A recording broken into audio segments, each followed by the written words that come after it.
O cristão na armadura de Deus, parte 10. As virtudes de Deus no enfrentamento ao pecado. É sobre isto que eu quero falar aqui com a igreja. Irmãos, quando se fala em batalha espiritual, raramente se costuma associar ao fim deste combate da fé a santificação. Toda luta, toda batalha, em qualquer segmento, possui um objetivo. Ninguém luta sem objetivo. Ninguém luta sem um motivo. Quando uma nação enfrenta uma batalha, ela não enfrenta uma batalha porque quer matar pessoas. Ela tem um objetivo. Há algo que ela precisa conquistar naquela nação, ou defender a sua própria nação de um ataque externo. Assim também em tudo na nossa vida. Tudo tem um propósito, tudo tem um motivo. Pode não ser correto, pode não ser certo, mas é um motivo. Um jovem, uma criança como nós, quando éramos, começamos a estudar para poder aprender as coisas da sociedade, algumas coisas que os nossos pais não tinham condição de ensinar, ainda que soubessem, porque precisava haver um mestre, alguém com a habilidade e o tempo necessário para poder nos ensinar certas coisas da vida dentro das matérias ali da escola. Não é mais ou menos assim? Então também, quanto às coisas de Deus, é a mesma coisa. Se nós entramos numa luta sem saber qual é a razão dela, nós nunca vamos chegar a lugar algum. A primeira coisa é associar que o fim do combate da fé, que Paulo havia declarado, combati o bom combate, completei a carreira, eu guardei a fé. Então ele havia chegado ao final de um propósito da sua vida, que era combater o combate que Deus havia proposto a ele pela sua salvação, completar a carreira que dizia respeito ao seu apostolado de levar a palavra de Deus às nações de sua época. E claro, tudo isso é sustentado por aquilo que mais se fala dentro de uma igreja. É sustentado pela fé, pela certeza, a convicção inabalável de que Deus é fiel, de que a Bíblia é a palavra inerrante de Deus, ou seja, que nunca erra, ela é sempre a verdade. O homem é mentiroso, mas a palavra é verdadeira. E, como diz também um dos profetas, nada podemos contra a verdade, senão em favor da própria verdade. Talvez tenha sido Paulo que escreveu, não me lembro, mas a palavra diz isso, que nós não podemos ir contra a verdade, porque a verdade, ela é absoluta. E a única verdade absoluta e incontestável é a palavra de Deus. Por isso ela é inerrante. Então, associar o combate quer dizer prosseguir no aumento da nossa santificação. A nossa entrada na igreja e a nossa entrada, quando digo a igreja, o corpo de Cristo, e a nossa entrada no reino de Deus se dá pela santificação de nossas almas, de nosso corpo também. Mas como santificar? Santificar pela obediência à palavra. O Senhor Jesus orou a Deus pedindo: Pai, santifica-os na verdade. A tua palavra é a verdade. Não é simplesmente ouvir a palavra que santifica o homem, mas é o homem ter a predisposição pela fé de vivê-la. Ter a capacidade de viver aquilo que aprende do Senhor. Porque cada palavra praticada, cada ensino praticado, é uma área da sua vida que está se tornando santa aos olhos de Deus. E nosso combate contra o pecado significa o quê? A retirada do pecado significa a entrada de uma vida santa. Então eu estou batalhando por um objetivo.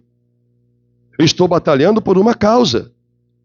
Porque o autor de Hebreus, no capítulo 12, versículo 14, diz: segui a paz com todos e a santificação, sem a qual ninguém verá o Senhor. Então, olha que existe uma causa pela qual nós temos que ser santos.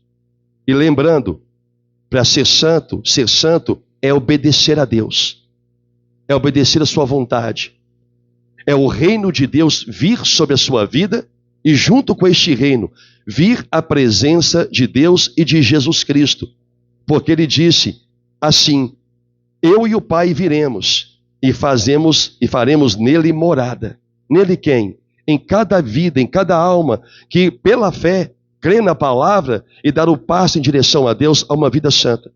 Ora, se sem santificação ninguém verá a Deus, claro que este texto não se aplica ao dia do juízo, porque no dia do juízo, todo homem comparecerá perante o tribunal de Deus. Todo homem prestará contas de tudo aquilo que tiver feito através do corpo. Quando Deus fala que ninguém o verá se não for santo, arremete, assim eu acredito, ao seu reino, em estar com Ele no reino dos céus. Ora, se para eu estar com Deus, eu preciso ser santo, então toda a minha luta, toda a minha batalha contra o diabo e contra o pecado, não é para que o diabo não venha me fazer males ou trazer dano ou males à minha vida. Não é simplesmente para eu não pecar, para eu não ter a consequência da condenação, mas é porque a santificação faz com que estas duas coisas sejam expulsas da minha vida: o controle de Satanás da minha mente e o poder do pecado sobre o meu corpo. Entende isso? Então, logo que essas duas forças perdem a sua força, então a santificação começa a tomar forma na vida do homem. Ele passa a ter uma vida santa. Na verdade, ele passa a ser aquilo que diz o Senhor: seja santo, porque eu sou santo. Entende isso? Mas a santificação passa em viver as virtudes de Deus contra o pecado. Daqui a pouquinho eu vou falar sobre isso. Ninguém pode se santificar a menos que tenha sido antes justificado e regenerado através do novo nascimento pelo Espírito Santo. Ora, se eu tenho que ser santo, então eu tenho que ser puro aos olhos do Senhor. Eu tenho que ser um praticante da palavra. A palavra de Deus tem que ser a regra fundamental e única da minha vida. Quaisquer outras regras podem ser inseridas ao meu contexto humano, seja as regras da política, seja as regras da Constituição, seja as regras da escola, seja as regras da família, mas nenhuma delas vai sobrepor as regras da palavra. A palavra de Deus, ela está acima de qualquer rudimento, de qualquer regra que o homem queira colocar sobre a minha vida.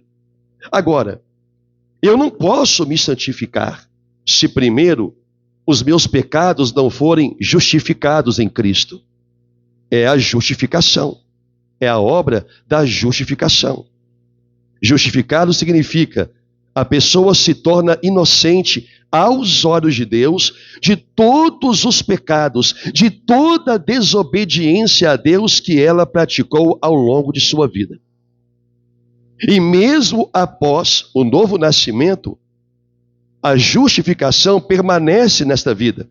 O cristão, ainda que ele peque, o arrependimento o acompanha. Então, Deus, mediante a confissão, o perdoa e ele se torna santo, inocente aos olhos de Deus. Esse é o poder da justificação. Então, sem a justificação, não há como haver santificação. E junto com a justificação, vem o quê? A regeneração do homem. O que é o homem regenerado? Eis que tudo novo se fez. Amém? As coisas velhas ficaram para trás. Eis que tudo novo se fez. Quando esses dois processos estão estabelecidos na vida do homem, ele foi justificado dos seus pecados em Cristo e foi regenerado pelo perdão. Então ali esse homem começa agora o processo de se santificar. Imagina assim: eu pego este copo que tem água, eu vou até beber. Eu pego este copo com água. Mas imagine que esta água aqui é um monte de sujeira, coisa ruim, cheio de bicho, lodo, vermes, uma podridão, mau cheiro. Esta água sou eu. Este recipiente sou, esse copo sou eu. A água é a minha alma. O copo é o meu corpo. Eu quero ser santo, porque eu cheguei na igreja e aprendi que sem santificação eu não posso ver a Deus, eu não posso ser salvo. Então eu começo a trabalhar o exterior do copo, eu limpo. Ele fica deveras limpo, higienizado. Eu posso colocar a boca nele porque o copo está incontaminado. Mas eu não o limpei por dentro. Eu não o purifiquei por dentro. Por mais que aparentemente o copo pareça limpo, mas por dentro dele ainda há vermes, bactérias, lodo, mau cheiro. Ele exala mau cheiro, ele exala pecado. Assim foi que o Senhor Jesus Cristo disse que havia sacerdotes que eram sepulcros caiados, por fora muito belos, por fora aparente homens de Deus, pessoas de Deus, mas por dentro era ossos, havia morte, não havia beleza. A santificação, ela passa por este processo. Não é o exterior do homem que o contamina, é o que está por dentro. É o que você é o que a pessoa é o que ainda não foi purificado, é o que ainda não foi santo. Porque exteriormente, o homem pode chegar na igreja e mudar, ele muda os lugares que ele frequenta, agora que ele sabe que é inconveniente, ele não frequenta mais. Ele agora carrega uma Bíblia, ele agora não ouve mais músicas mundanas, pagode, funk e afins. Ele agora louva o Senhor em todo o tempo, aonde quer que ele esteja, há canções de louvor e adoração. Mas por dentro, continua mortos. Por dentro, continua sem vida. A santificação passa por este processo a partir do momento em que você começa a ouvir a palavra de Deus, aprender e crer, não sendo incrédulo, mas crer. A água, a alma, ela vai se purificando. Quando se quer purificar uma água, não é uma ação instantânea. Bem que a tecnologia hoje está avançada quanto a isso. Mas vamos falar assim, você sabe aqueles filtros de barro antigo e ainda atuais? Você coloca a água ali nele e a água já sai purinha instantaneamente embaixo. A água continua como? Suja, não é assim? Então o filtro ele vai gotejando para a parte de baixo, que é a parte que é apta ao consumo. Está correto até aqui? É assim que eu estou trazendo essa analogia sobre a alma do homem. Deus começa a colocar a palavra aqui dentro desse recipiente. E como um conta-gotas, o que é esse conta-gota? Cada ensino que você aprende, você crê e começa a viver. Algo aqui dentro vai se tornando puro. Até o momento em que você se torna completamente santo aos olhos do Senhor. Deu para entender esse exemplo que eu dei? É assim o processo da santificação. Não é simplesmente eu ouvi a palavra hoje e eu já estou puro. Não. É ouvir a palavra hoje e crer nela. E a partir do exato momento em que crer, ou seja, agora, porque ninguém crê na palavra no dia seguinte. A palavra ela é crida, ela é acreditada ou desacreditada no momento que ela é semeada. E tanto o diabo sabe disso, que na parábola do semeador, o Senhor Jesus Cristo disse que a semente que caiu na beira do caminho são aqueles que receberam a palavra, mas veio o diabo imediatamente, arrancou a semente, antes que ela pudesse sequer dar qualquer tipo de raiz que pudesse fazê-la florescer. É instantâneo. Ninguém sai da igreja ou de um culto refletindo se vai crer ou não crer, porque a palavra da fé, ela age instantaneamente no coração do homem. Você não vê relatos na Bíblia de alguém que ouviu a palavra e foi meditar se ela era verdadeira ou não. A pessoa ou ela mudava na hora ou não mudava. Ou em algum outro tempo, pela graça de Deus, ela é resgatada. Mas naquele momento que ela ouviu, ela desacreditou.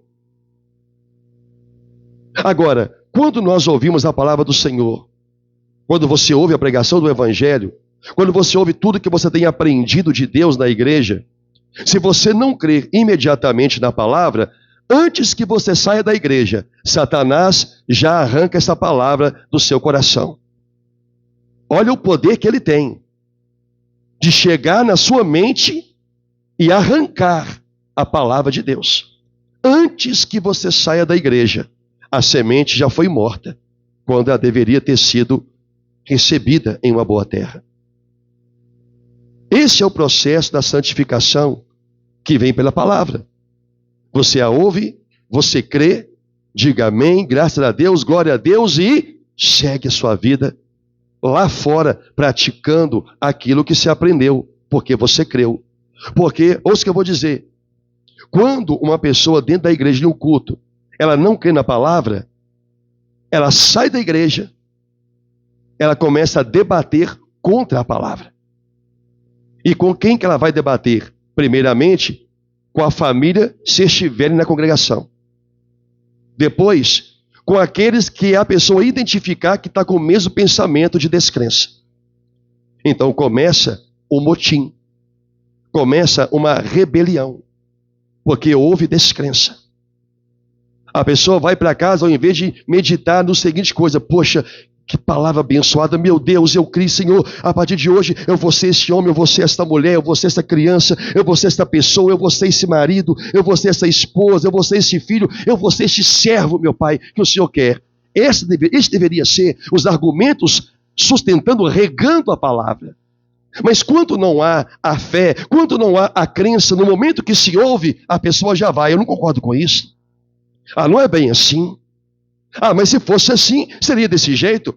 Então, algo semelhante. Então, em vez de regar a palavra, a pessoa ajuda Satanás a não ter tanto trabalho para tirá-la. O processo da santificação termina.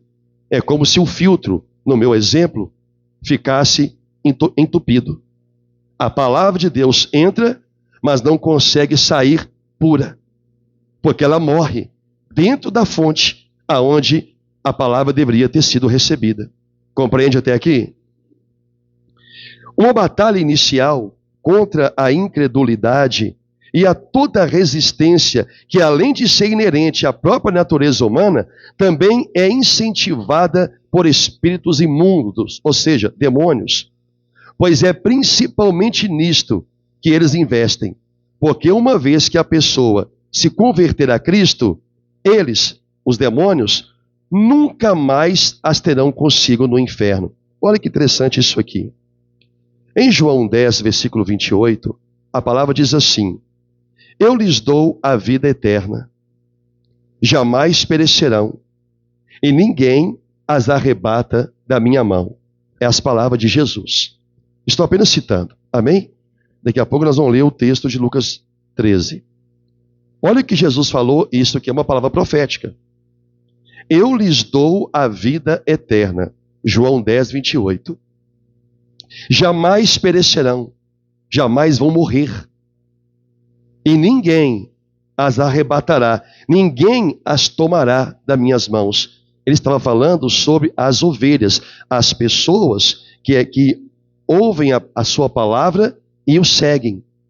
Satanás sabe que no momento em que uma pessoa se converte de todo o coração a Jesus, ele não a tem mais com ele no inferno, e nem futuramente no lago de fogo.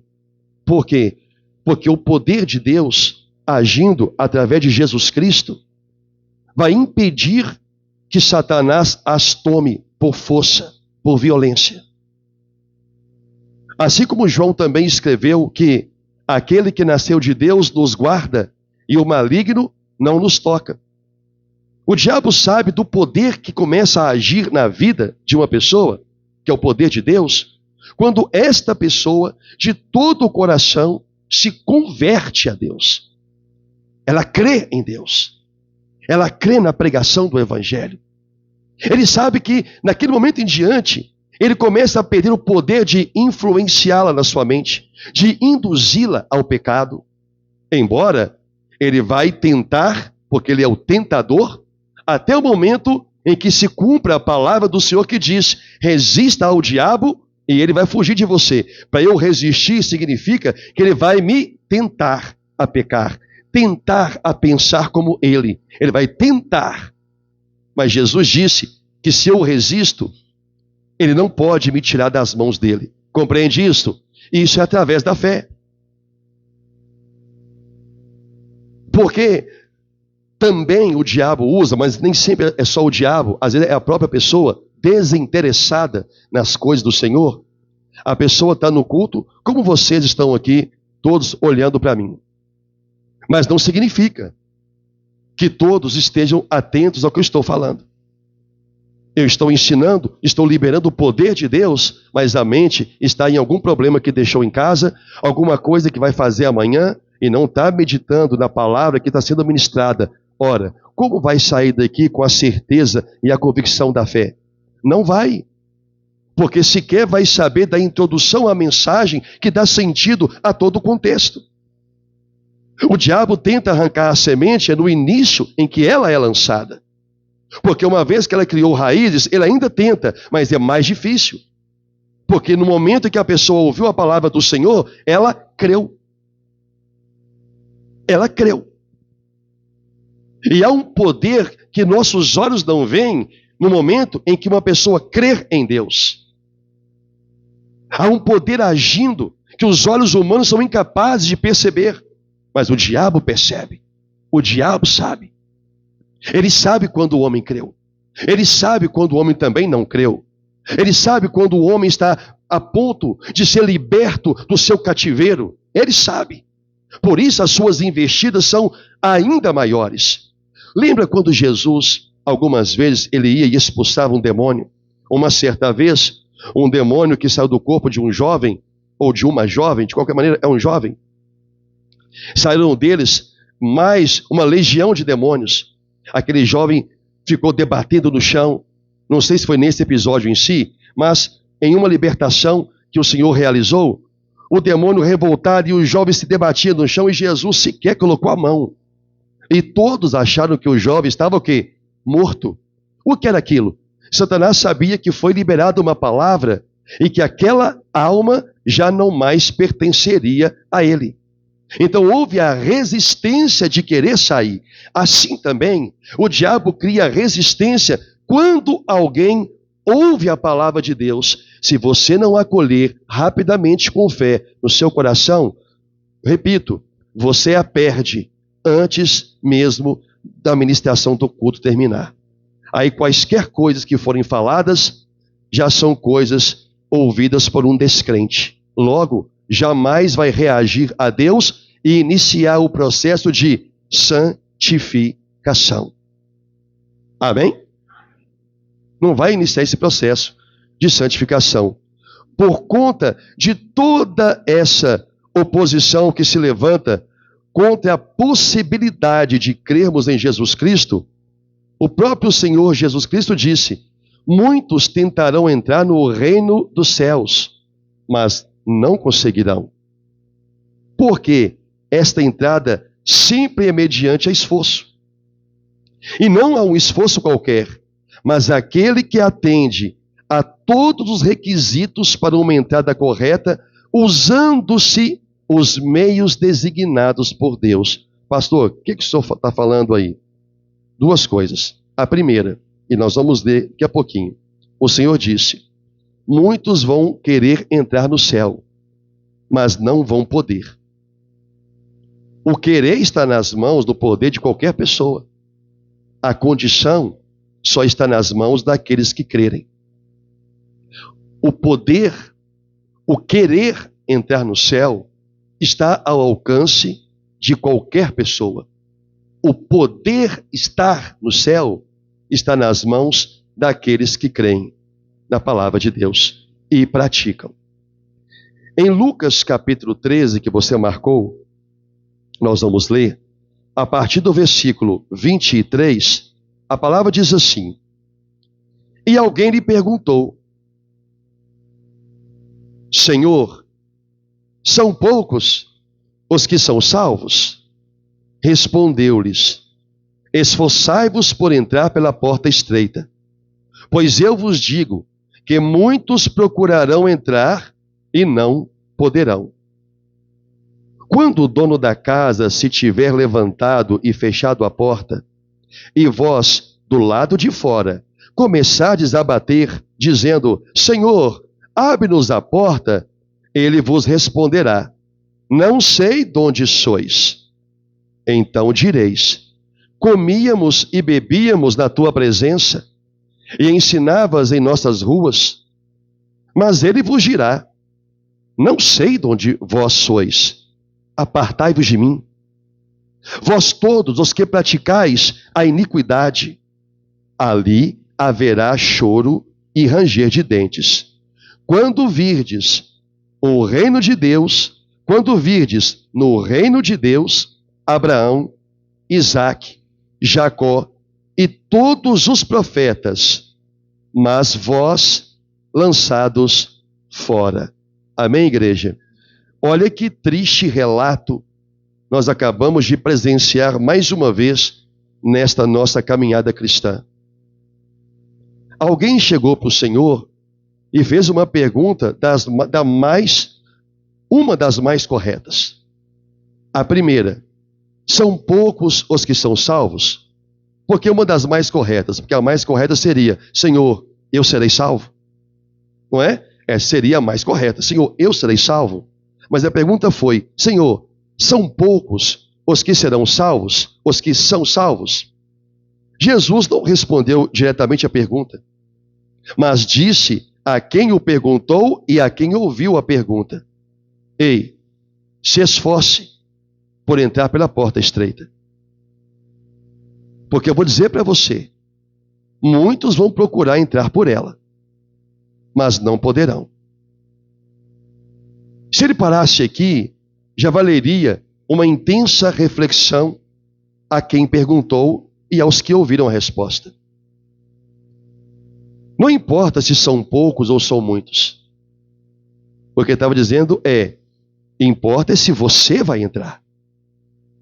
Viu que ele respondeu a primeira pergunta que eu disse que era a mais importante, que deveria ter sido, dentro da segunda? Se esforce por você entrar. Não se preocupe se a multidão vai estar entrando ou só você vai estar sendo salvo. Não se preocupe se a sua família está sendo salva ou só você na sua parentela está sendo salvo. Você tem que se esforçar para entrar. Porque muitos que caminham com você, que convivem com você, na igreja, no trabalho, na escola, na sua parentela, vão querer entrar. Eles não vão poder. Porque entra uma palavra aqui que diz esforço. Significa intensidade para realizar alguma coisa. Se eu tenho que me esforçar, então a minha ação tem que ser intensa. E aqui talvez seja uma questão importante. Porque tudo aquilo que exige esforço, ainda que se inicie, logo a pessoa se sente cansada demais e desiste. Assim também é a caminhada cristã. Esforçar para quê? Esforçar para não pecar. Esforçar para viver e cumprir toda a palavra de Deus. Aí alguém vai dizer assim: mas é impossível viver toda a palavra de Deus. Ora, não está em meu poder decidir se é possível ou impossível. Está no poder de Deus me ordenar: viva a palavra. Se eu vou falhar em algum desses viveres, eu não posso já usar isso como justificativa para não me esforçar por mudar certas áreas da minha vida que eu sei que eu estou errado, que eu estou em pecado com Deus. E que fará com que eu seja daqueles que vão querer entrar no céu, e não poderão. Então, esforçar significa isso. Algo intenso tem que partir de mim. Eu tenho que me esforçar para não fazer aquilo que quero, mas sim o que Deus quer. Me esforçar para abandonar aquilo que é pecado. Tenho que me esforçar. Por isso o Senhor disse: os que se esforçam pelo céu se apoderam dele. Não é pelas obras que o homem é salvo, mas o homem que é salvo, ele se esforça para ser santo. Paulo disse: não que eu tenha alcançado a perfeição, mas eu prossigo em direção ao alvo. Eu prossigo caminhando, olhando para Cristo, para a minha soberana vocação. O esforço é isso. Agora, muitos querem vir para o reino de Deus, no que diz respeito à igreja, e querem viver uma vida muito tranquila, sem nenhum tipo de esforço. Não querem lutar para abandonar hábitos malignos que estão desqualificando. Jesus está dizendo que haverá muitas pessoas que ele vai dizer: apartai-vos de mim, não te conheço. Você que pratica a iniquidade, não fique perto de mim. Você que não é santo, não toque em mim. Por isso a santificação é um processo fundamental para a luta contra o pecado e para a luta contra o diabo. Agora, o homem não vai ser santo, como já falei aqui em outras mensagens, apenas praticando uma parte da vontade de Deus, uma parte do ensino bíblico. O homem não vai ser santo desobedecendo ao Senhor. O homem não vai ser santo sendo incrédulo. É justamente na área da incredulidade que Satanás também trabalha, para tornar o homem incrédulo à palavra do Senhor. É muito importante que saibamos que a entrada pela porta estreita se dá com a justificação e a regeneração que eu já expliquei, através do nascimento pelo Espírito, do novo nascimento pelo Espírito Santo. Agora ouça: e a caminhada pelo caminho apertado é a santificação que deve se seguir à referida entrada. Quando ele disse: entrai pela porta estreita, se esforce por entrar por ela, ele está dizendo: você vai ter que se esforçar a sua vida inteira para buscar a santificação. Porque ao final é a única coisa que importa, sustentada pela fé. Do que adianta o homem ter fé para realizar grandes coisas, para conquistar grandes coisas? Do que adianta o homem ter fé para ofertar, para vender suas propriedades e oferecer a Deus? O que isso significa? Isso não santifica o homem, embora por amor e obediência está incluso, mas é obedecer toda a palavra de Deus, se esforçar para mudar como cristão, se esforçar para mudar como cidadão, se esforçar para mudar como filho, se esforçar para mudar como pai, se esforçar para mudar como mãe, se esforçar para mudar como esposa, como marido, como um funcionário, como ministro do Evangelho, como servo de Deus. É feito com esforço. E lutar contra pecado, o que é o pecado? Nada mais é do que aquilo que queremos fazer, que gostamos de fazer. Se toda desobediência a Deus é pecado, então como que eu posso me santificar desobedecendo ao Senhor por aquilo que eu sei que é contra a vontade dele? O homem não vai se tornar santo, é como no exemplo do copo, ele vai até parecer santificado por fora, mas por dentro ainda é um trapo de imundícia, que não foi lavado, não foi regenerado, não foi justificado, logo não pode crer no poder de Deus, não pode crer na palavra de Deus. E o diabo luta, e luta muito. O diabo se esforça, e se esforça muito, para fazer com que o homem não creia na palavra de Deus. Ele luta para poder arrancar a boa semente que é plantada. Esse é o alvo, esse é o objetivo dele. Como já disse, uma vez arrancada a palavra inicial que poderia mudar a pessoa para sempre. Para sempre. Porque uma vez que ela se converte, o Senhor diz: ninguém a arrebata da minha mão, ninguém tira as ovelhas da minha mão, porque eu as guardo e o maligno não lhe toca. Mas a incredulidade, a descrença da palavra é fomentada no coração do homem. É alimentada no coração do homem. Então o que você deve fazer? Se esforçar por entrar pela porta estreita. Ela é estreita. O caminho é estreito. É lógico que você sabe que tudo que é estreito, não há muita possibilidade de fazer muita coisa que quer. Mas sim, o que for da vontade de Deus e redunda em glória ao seu nome. É isso que tange, é isso que está no caminho. É isso que compõe o caminho estreito. Por isso, ele requer esforço. Eu não quero chegar em um tempo em que Jesus terá nojo de mim. Eu vou usar essa expressão forte, nojo. Porque tudo aquilo que nós temos nojo, nós queremos como? Longe de nós. Não é isso? Então, quando ele fala, apartai-vos de mim, eu posso endossar isto aqui, eu tenho nojo de vocês. Porque vocês praticaram a iniquidade. Vocês praticaram o pecado. Vocês se deleitaram com a injustiça. Vocês amaram ter um coração maligno e perverso quando deveria ter seguido um caminho santo. Porque eu sou santo. Porque eu sou santo. Porque eu sou santo. O apóstolo Pedro, na santificação, a mortificação do pecado sempre deve anteceder o revestimento pelas virtudes de Cristo. Quero falar um pouquinho sobre isso.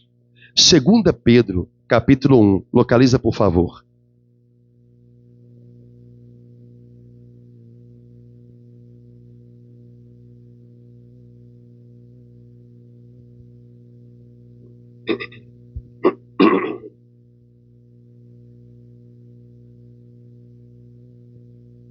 Segunda carta de Pedro, capítulo de número 1.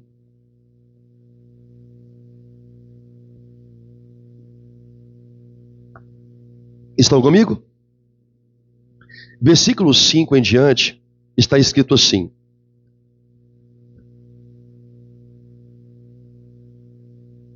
Segunda Pedro, capítulo 1, versículo 5. Muito bem. Por isso mesmo, vós, reunindo toda a vossa diligência, associai com a vossa fé a virtude. Com a virtude, o conhecimento. Com o conhecimento, associe o domínio próprio. Com o domínio próprio, associe a perseverança. Com a perseverança, associe a piedade, a bondade. Com a piedade, a bondade, a fraternidade. Com a fraternidade, o amor. Porque estas coisas existindo em vós e em vós aumentando, fazem com que não sejais nem nativos, nem frutuosos do pleno conhecimento de nosso Senhor Jesus Cristo. Diga graças a Deus. Pedro traz aqui uma relação de obras que nós, como cristãos, que estamos buscando uma vida de santificação, nós devemos ter. Ele fala, olha, reunindo toda a vossa diligência, toda a vossa atenção, associe a vossa fé. Então, a primeira coisa que ele fala aqui é sobre a fé. Porque tudo na vida do cristão, de alguém que crê em Deus, parte pelo princípio da fé. Sem fé, o homem não é salvo. Sem fé, o homem não agrada a Deus. Sem fé, Deus não age através e nem na vida deste homem. Tudo demanda fé. Tudo é por meio da fé. Então Pedro diz que nós temos que associar a fé. Se ele fala associar a fé, então esta palavra está sendo dada para quem creu. Esta palavra está sendo dada não para quem é descrente. Para quem é descrente, não tem como associar valores de Deus à descrença, porque não acredita. Por isso, a palavra-chave aqui é associe a vossa fé. Associe a virtude. Interessante que na relação, Pedro colocou a virtude depois da fé. Aqui ele fala de domínio próprio, aqui ele fala de conhecimento, aqui ele fala de bondade, de fraternidade, amor entre irmãos, até mesmo do próprio amor. Mas ele colocou a virtude em segundo grau de importância. Mas o que é virtude para que ela tenha sido destacada? Eu vou simplificar. Após a fé vem a virtude, depois as demais condições da vida do cristão. Virtude significa disposição firme e constante para praticar o bem, para praticar a palavra de Deus, para viver a vontade de Deus escrita na Bíblia. Esse final eu coloquei com as minhas palavras. Virtude é isso. Virtude é uma disposição firme e constante em praticar a palavra. Porque no momento em que o homem ele tem fé porque ele ouviu a pregação e ele creu, aquela palavra pode morrer. Aí vem a parábola do semeador, a semente que caiu no meio das pedras, a semente que caiu no meio dos espinhos. Receberam a palavra, tiveram fé, mas não tiveram uma disposição firme e constante de continuar obedecendo a Deus. Quando é que nós encontramos na Bíblia homens e mulheres que abandonaram o reto caminho? Porque desistiram de lutar por ele, desistiram de se esforçar para serem santos. Então a virtude de Deus, que é a disposição para obedecê-lo, ela caminha junto com a fé. Hoje você pode ter fé porque você está crendo, mas amanhã você pode desistir dela, porque lhe faltou a virtude, a disposição firme para praticar aquilo que você aprendeu, mesmo que isso te cause perda ou dano. Mesmo que isso te cause perda ou dano. A virtude é uma disposição firme. Poxa, se eu tomar essa decisão, eu vou ter esse prejuízo. Não importa. Se essa decisão é algo da vontade de Deus, é o que eu tenho que fazer, independentemente da consequência. Ou, vou trocar, da momentânea consequência. Porque toda obediência a Deus, a consequência negativa, porque algo está sendo corrigido, ela é momentânea. Mas a consequência do pecado é um salário chamado de morte. Então é eterno. Essa é a virtude. Agora, junto com essa disposição, com essa vontade, essa força que Deus coloca dentro de você, essa disposição firme de ser constante. Olha, eu lembro da palavra do Senhor: sejam constante e abundante na obra de Deus. Junto a tudo isso, eu vou associar agora outros valores. Que valores? Pedro descreve no versículo 5: associai à virtude o conhecimento. Opa, espera aí. Eu tive fé porque eu ouvi a pregação do Evangelho. Passei a crer em Deus. Passei a trazer para a minha vida a virtude, uma força para poder viver a vontade do Senhor, mesmo a contragosto, momentaneamente a contragosto, mas eu estou sendo movido agora pela fé. Legal, né? Eu estou movido agora pela fé. Eu não quero mudar isso, mas eu creio que é a vontade de Deus. Então a conta é agosto, eu mudo. Olha, no meu exemplo, o conta-gotas. A água está sendo purificada. A alma está sendo santificada. Dá para colar comigo. A alma está sendo santificada. Você me ajuda aí. A alma está sendo santificada. Porque creu. Está sendo sustentada porque a pessoa está firme. Não há uma disposição nela de abandonar a Cristo, de não cumprir, de não viver a vontade de Cristo. Então ela começa a se esforçar por entrar pela porta estreita, pelo caminho estreito. Ela se esforça. Vou mudar isso, não vou ser mais essa pessoa. Ela se esforça. Isto é o que a fé produz. O crer produz. Essa disposição. Então, junto à virtude, estou disposto a viver Cristo. O viver que outrora eu tinha na carne, agora eu vivo pela fé em Cristo Jesus. Então agora eu busco conhecimento. Por quê? Eu tenho fé em Jesus Cristo porque eu ouvi a pregação. Ok, mas foi só uma pregação. E assim, a fé vem pela pregação, e a pregação pela palavra de Cristo. Romanos 10, versículo 16 ao 17. Bacana. Tenho predisposição agora para seguir e viver. Só que eu tenho que ter conhecimento. Eu me lembro das palavras de Pedro, se não me falha a memória, a uma determinada igreja, dizendo: este povo tem zelo por Deus, mas é zelo sem entendimento. Você precisa adquirir conhecimento do que é a vontade de Deus e o que não é a vontade de Deus para a sua vida. Para a partir deste momento, com a fé, com a virtude e agora com conhecimento, você começa a praticar estas coisas. Compreende isto? Sim ou não? Então Pedro também agregou outras coisas que também é muito difícil ao homem. Ele diz: associai com a vossa fé a virtude, com a virtude o conhecimento. Versículo 6. E com o conhecimento, o quê? O domínio próprio. Repita: domínio próprio. É outra obra dificílima. Dominar a si próprio. Dominar a língua. Dominar o ímpeto. Dominar os pensamentos.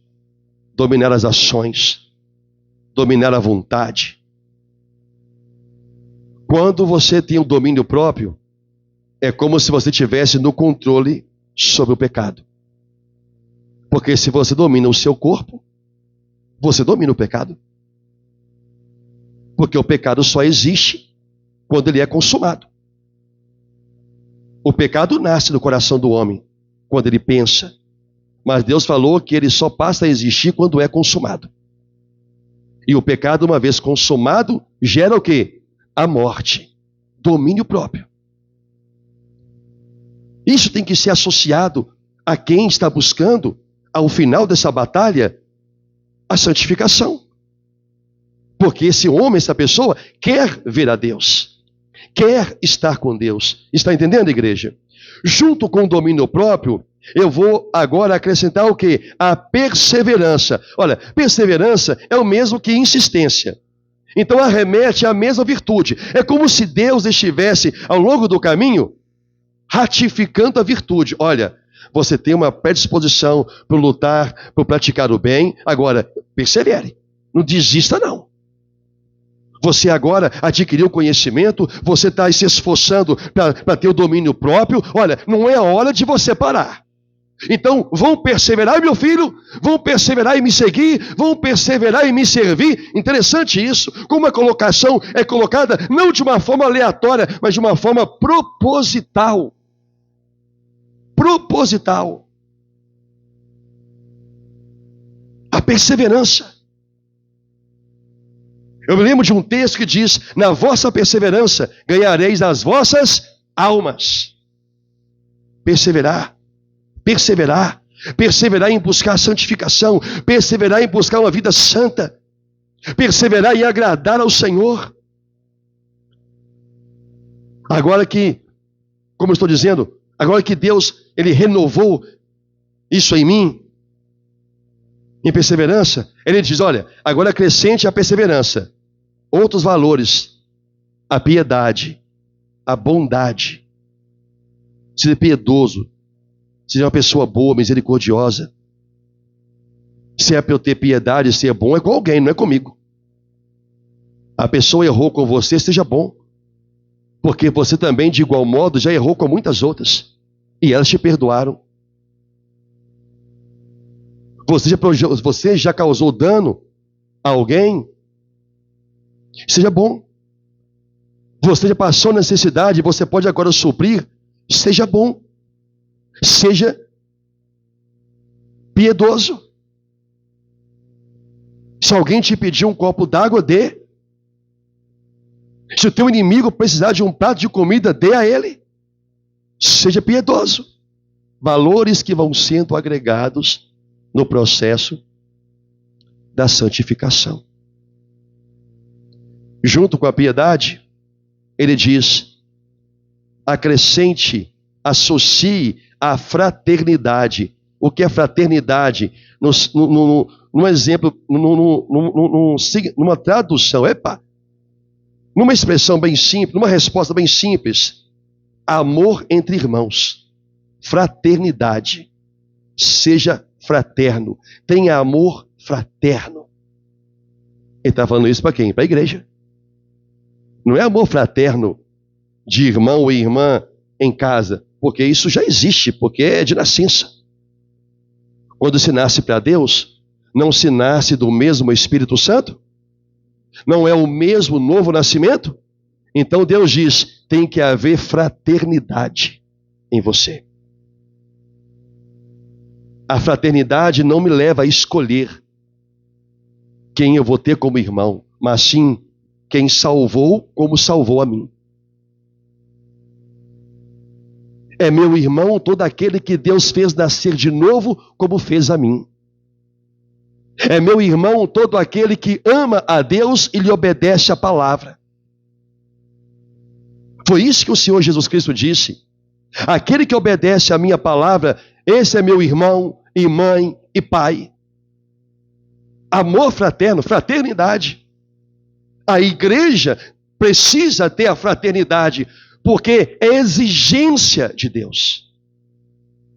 Todos terão amor fraterno? Não, lamentavelmente não. Por isso o Senhor disse que muitos vão querer entrar, mas não poderão. Fraternidade. Junto com a fraternidade, ele fecha com chave de ouro. Associe o amor. Porque o amor é o vínculo da perfeição. Eu posso ter tudo isto aqui acima, mas se não tiver amor, eu nada serei. Amor. Se não tiver amor, eu nada serei. Se nada serei, não posso ser santo. Se não posso ser santo, não posso lutar contra o pecado, não posso lutar contra o diabo, não posso ter uma entrada no reino dos céus. Estão compreendendo até aqui? Por último, e termino, apenas duas citações. A Bíblia, irmãos, é muito clara quanto a isto e nos mostra de capa a capa que Deus é santo e somos chamados a sermos santos assim como Ele é santo. Em toda a extensão da palavra de Deus, Deus chama os homens para serem separados, para serem santos. Isso está em toda a Bíblia, isso é muito bem claro. Se nós não buscarmos esse viver santo, significa que nós não estamos buscando a eternidade com Deus. Queremos entrar, mas não poderemos. Vão querer entrar no céu, mas não vão poder. É como algumas vezes eu também falo. Enquanto a porta do inferno não for aberta, ou do lago de fogo, nas suas chamas eternas, não forem vistas e sentidas no corpo o poder daquele fogo, um homem pode, ele vai desprezar a palavra de Deus.